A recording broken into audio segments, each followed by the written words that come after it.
Tuhan bersamamu.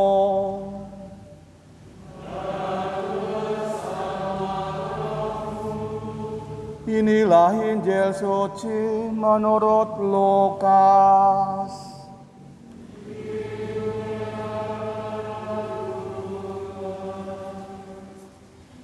Pada suatu ketika, Yesus berdiri di pantai Danau Genesaret. Sedang orang banyak mengerumuni dia hendak mendengarkan firman Allah. Ia melihat dua perahu di tepi pantai. Nelayan-nelayannya telah turun dan sedang membasuh jalannya. Ia naik ke dalam salah satu perahu itu, yaitu perahu Simon, dan menyuruh dia supaya menolakkan perahunya sedikit jauh dari pantai. Lalu ia duduk dan mengajar orang banyak dari atas perahu. Setelah selesai berbicara, ia berkata kepada Simon, "Bertolaklah ke tempat yang dalam dan tebarkanlah jalanmu untuk menangkap ikan." Simon menjawab, "Guru, telah sepanjang malam kami bekerja keras dan kami tidak menangkap apa-apa. Tetapi karena engkau menyuruhnya, aku akan menebarkan jala juga."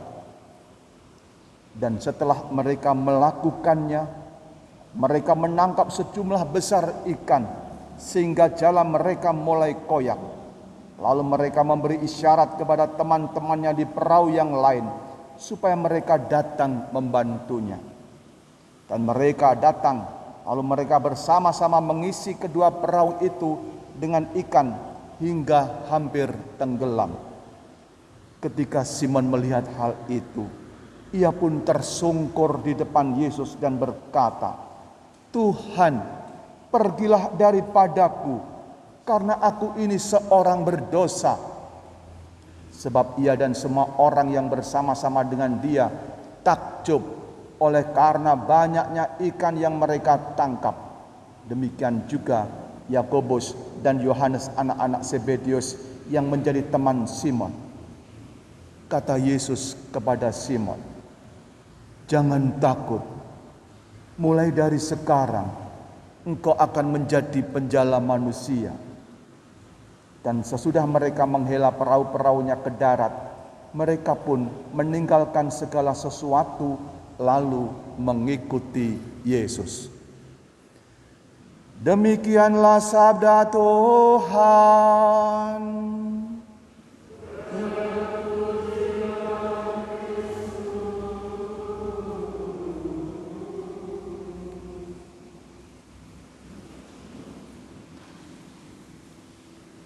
Bapak, Ibu, Saudara sekalian terkasih, selamat sore semuanya. Bagaimana kabarnya? Semoga Bapak Ibu senantiasa sehat-sehat, baik-baik, dan diberkati oleh Tuhan. Bapak Ibu, Saudara sekalian terkasih, kalau saya merenungkan ketika bacaan hari Minggu ini, Minggu kelima, maka saya menemukan satu tema, yaitu mengenai kita semua diutus menjadi penjala manusia. Harapannya kita semua siap untuk diutus Tuhan, sehingga kita berani bisa berkata, "Inilah aku Tuhan, utuslah aku." Untuk apa? Untuk menjadi pewarta keselamatan kerajaan Allah di tengah-tengah dunia ini. Menjadi penjala manusia itu berarti mengumpulkan, menarik orang-orang manusia sebanyak-banyaknya agar apa? Agar mereka diselamatkan oleh Tuhan. Jangan sampai manusia direnggut oleh kuasa maut. Jangan sampai manusia dikuasai oleh kegelapan, jatuh dalam kekuasaan setan. Maka kita dipanggil Tuhan supaya semua orang diselamatkan, dibebaskan dari kuasa kegelapan, dituntun menuju keselamatan yang abadi. Kita semua dipanggil untuk menjadi utusan-utusan Tuhan itu dari satu sisi. Dari sisi lain, kita ini sebenarnya adalah hasil tangkapan. Kita ini adalah tangkapan dari para rasul. Coba bayangkan Bapak Ibu, para rasul yang dulu jumlahnya hanya sedikit, boleh dikatakan hanya 12, berkembang 2000 tahun ini sampai miliaran. Ini kan luar biasa. Inilah hasil jerih payah para utusan Tuhan. Maka kita pun terus diajak supaya semua orang tanpa kecuali menjadi pengikut Tuhan, menjadi selamat untuk selama-lamanya, dibebaskan dari kuasa kegelapan, dari kuasa maut. Itulah Bapak Ibu tema yang bisa kita renungkan. Namun saya beri catatannya, tema ini menjadi penjala manusia, menjadi utusan Tuhan itu bukan pertama-tama bagaimana melaksanakan menjadi penjala manusia, menjadi utusan Tuhan, piyeto melaksanakan tugas itu, bukan. Tapi pertama-tama yang mau diceritakan dalam bacaan-bacaan adalah bagaimana orang bisa menjadi penjala manusia, menjadi utusan Tuhan. Pertanyaannya itu, proses menjadi utusan atau menjadi penjala manusia itu proses yang yang boleh dikatakan istimewa. Istimewa karena memang tidak semua orang bisa mengalami proses beriman, proses pengalaman akan Allah yang luar biasa itu. Itulah yang diceritakan dalam bacaan-bacaan pada hari ini. Ya, jadi sekali lagi, proses menjadi utusan Tuhan, menjadi penjala manusia, bukan bagaimana caranya melaksanakan tugas utusan Tuhan, tugas melaksanakan menjadi penjala manusia. Baik, 1-2 hal yang penting. Yang pertama Bapak Ibu, kita lihat dalam bacaan 1, 2, 3 itu ada cerita yang mirip, hampir sama. Bacaan pertama, kedua, ketiga. Bacaan pertama itu diceritakan bagaimana Nabi Yesaya itu mengalami melihat Tuhan sebagai raja yang mulia. Ya, ada ketertakjuban, luar biasa. Nah, dari satu sisi itu. Kemudian dikatakan oleh Yesaya, celakalah aku binasa, sebab aku ini seorang yang najis bibir dan aku tinggal di tengah-tengah bangsa yang najis bibir. Nah, setelah dia melihat kemuliaan Tuhan yang luar biasa itu, kemudian dia merasa diri orang yang najis, orang yang berdosa. Kemudian berikutnya Tuhan bersabda kepada ada malaikat yang mendatangi dia. Jangan takut, kemudian dia disentuh oleh bara api. Lihat ini, aku telah menyentuh bibirmu, maka kesalahanmu telah dihapus dan dosamu telah diampuni. Nah, jadi setelah melihat kemuliaan, ketertakjuban, merasa diri berdosa, kemudian Tuhan menyelamatkan, menghibur, kemudian mengutus dia. Wes rasa wedi ora popo, diberkati oleh Tuhan. 3 itu senantiasa ada. Itu bacaan pertama, Nabi Yesaya. Kemudian bacaan kedua, Paulus. Kita tahu bagaimana Bapak Ibu Paulus, pertobatannya Paulus. Sama dikatakan dalam bacaan kedua. Ia menampakkan diri juga kepadaku sama seperti kepada anak yang lahir sebelum waktunya. Jadi kita lihat bagaimana Paulus dulu mendapatkan penampakan Tuhan, panggilan Tuhan dengan terang yang begitu luar biasa. Lalu Paulus menyadari, aku adalah yang paling hina dari semua rasul, sebab aku telah menganiaya jemaat Allah.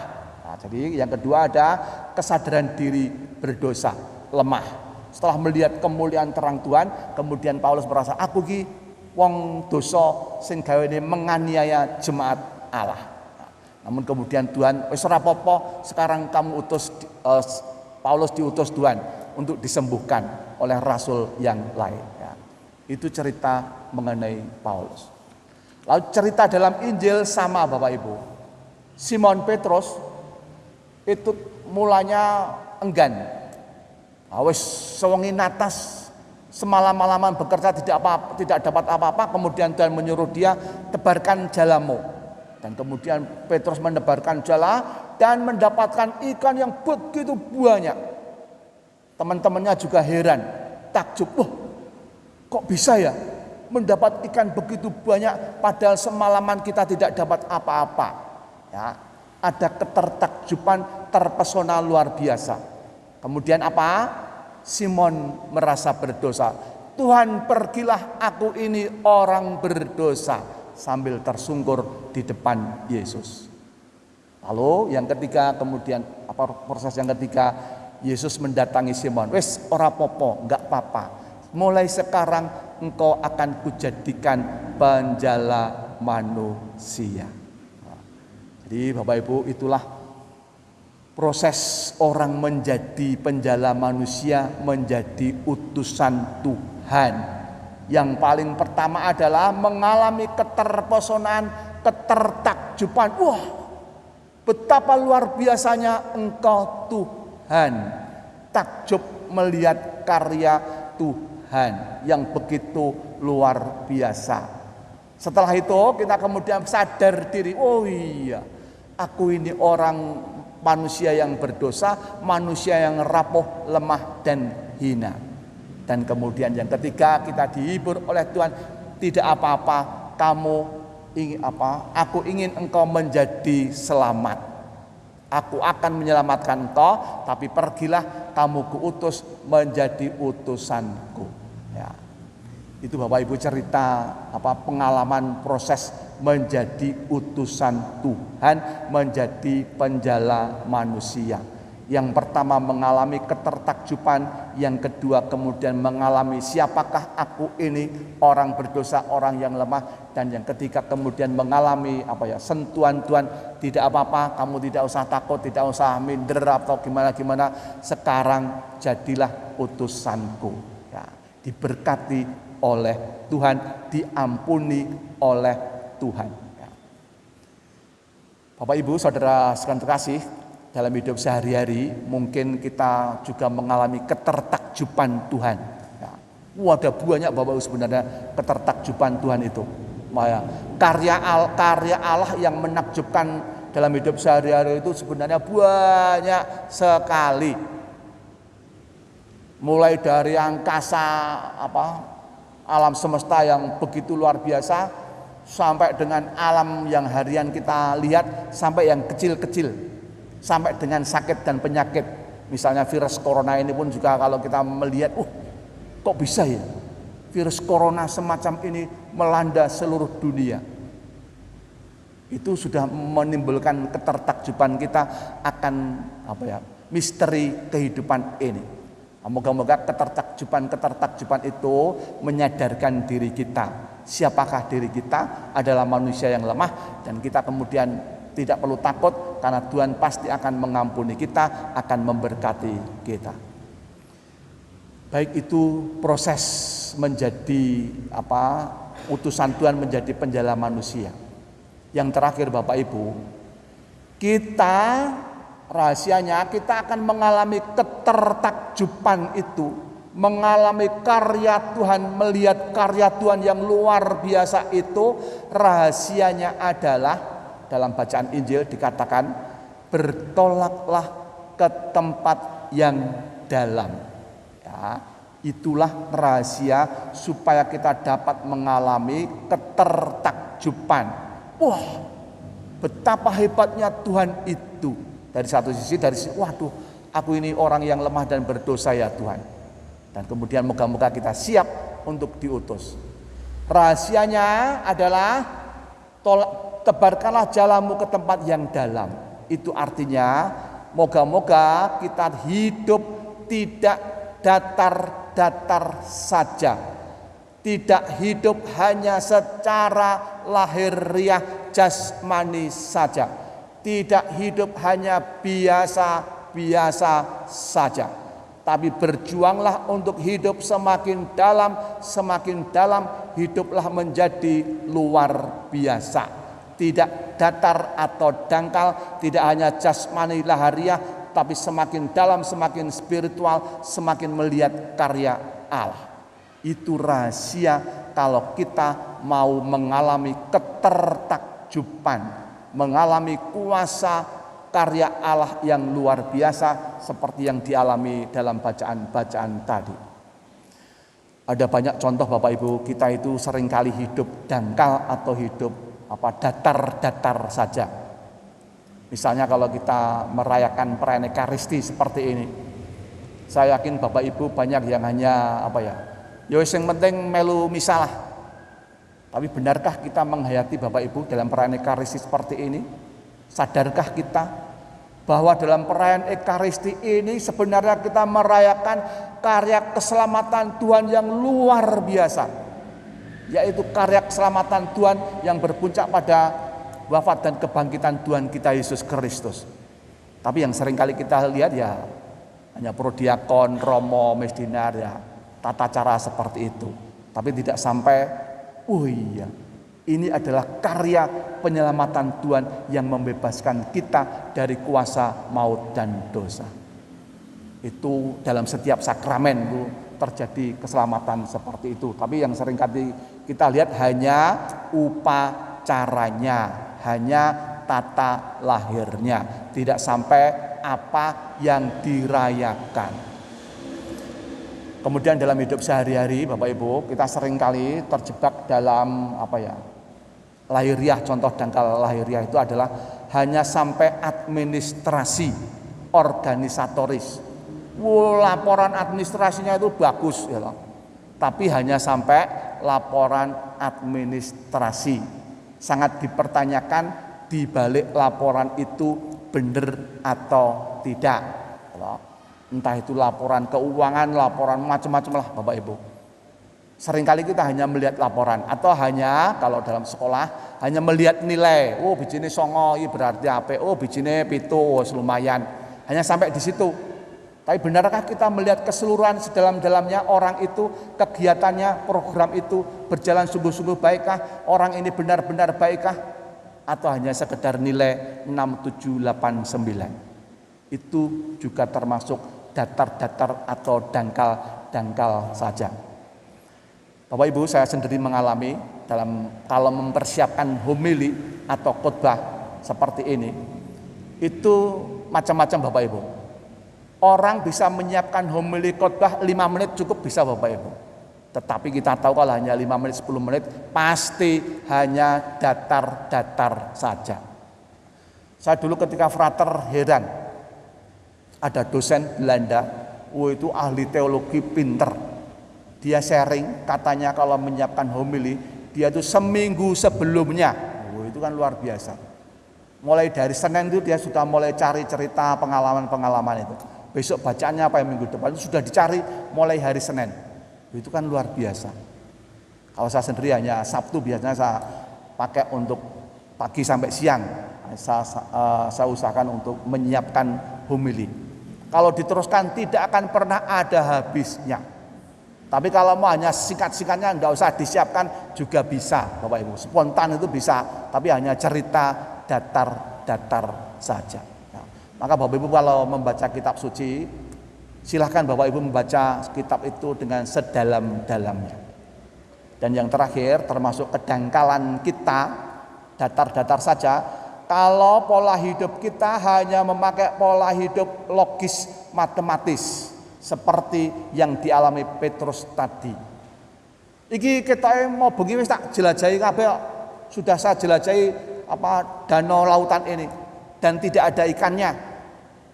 Itu kan pikiran Petrus ya. Tapi Tuhan Yesus bersabda, sudah kamu tebarkan jalanmu di sana, di tempat yang agak dalam, ditebarkan, sungguh ternyata mendapat ikan yang luar biasa.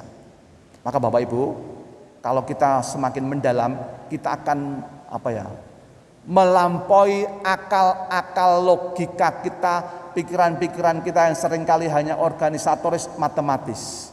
Kita akan sampai pada sabda Allah, kehendak Allah yang luar biasa, jauh mengatasi pikiran-pikiran dan rencana kita. Itulah kehendak Allah yang memang luar biasa. Maka Bapak Ibu, marilah kita mohon kepada Tuhan, semoga hidup kita semakin mendalam, sehingga kita mengalami ketertakjuban akan karya kuasa Tuhan yang luar biasa.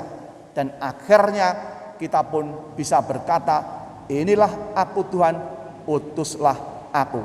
Karena aku sudah mengalami kasih karuniamu yang amat luar biasa itu. Kita mohon semoga kita siap menjadi penjala manusia, menjadi utusan Tuhan. Amin.